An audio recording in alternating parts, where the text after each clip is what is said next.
I was almost broken. I thought it was me not putting in the effort. It's what I did.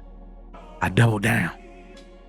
I invested in better equipment, more time, more effort, all gas, no brakes.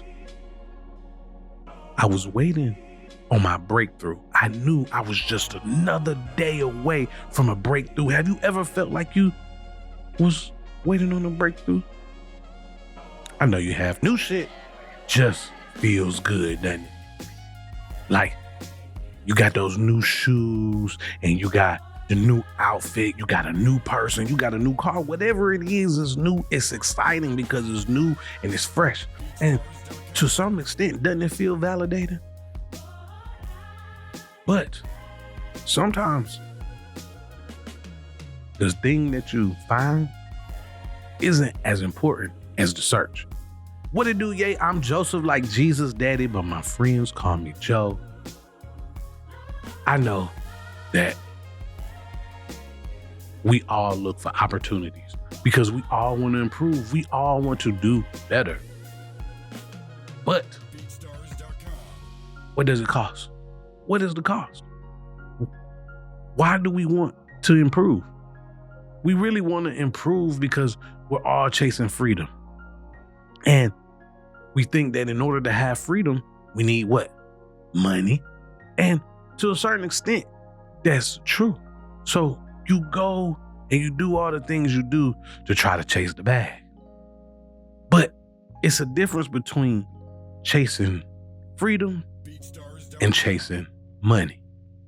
This is something that has slapped me in the face. Again, like I said in the last episode, this is like my 6th podcast attempt. A few years ago, I wanted to do a podcast, a true crime podcast, because I love stories, and as a former criminal, it was my way of being one foot in, one foot out.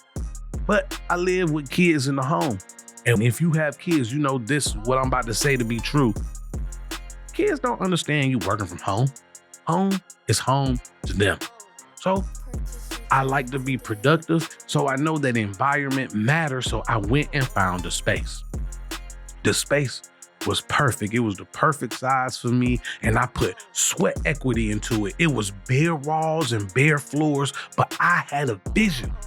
I went to Home Depot. I got the paint in my 2 favorite colors, and I painted the wall the 2 favorite colors, and it was a bare concrete wall. So I went and got some epoxy, and I epoxied it. Listen, you don't know this yet, but you'll see over time, I'm a man with taste. So as I'm building out the studio and other people that was in the space, because I was renting it in I had rented an office in the warehouse space. People would walk by and they said, "Oh, this is nice." I was getting hella compliments, and the compliments turned into inquiries between rental studio fees, production fees.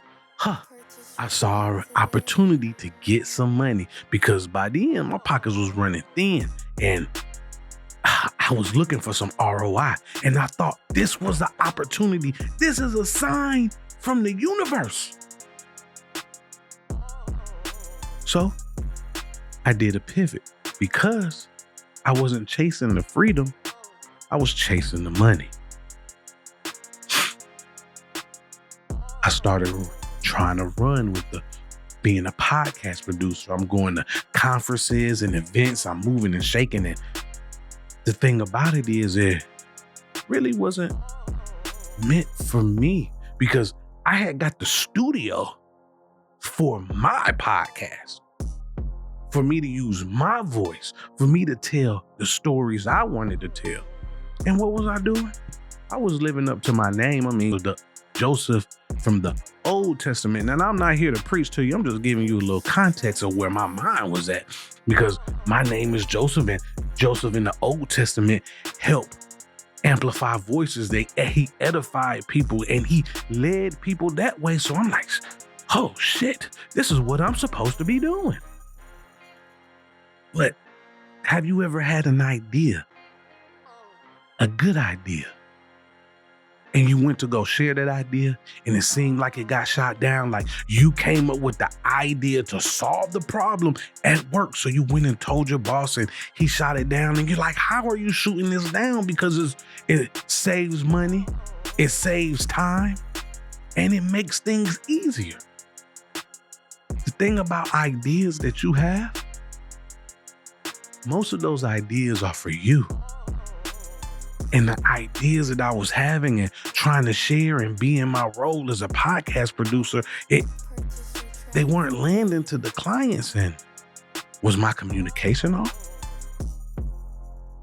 What was I doing wrong? And so that frustration started to creep in, and it got heavier and heavier, and it started to crush my confidence. It started to crush my motivation, and I started to feel trapped. But I thought it was me not putting in the effort. It's what I did. I doubled down. I invested in better equipment, more time, more effort, all gas, no brakes. I was waiting on my breakthrough. I knew I was just another day away from a breakthrough. Have you ever felt like you was waiting on a breakthrough? I know you have. Go ahead, hit that like button for me, because I know you've been waiting on the breakthrough. But here's the thing about breakthroughs. If it's not for you, there's no breakthrough. And if you don't heed to the signs, it'll break you. I was almost broken. I'm Joseph, like Jesus Daddy, but my friends call me Joe. If you made it this far, go ahead and hit that subscribe button, because we building a community and I need your help to do that. Until the next time, I got the gas.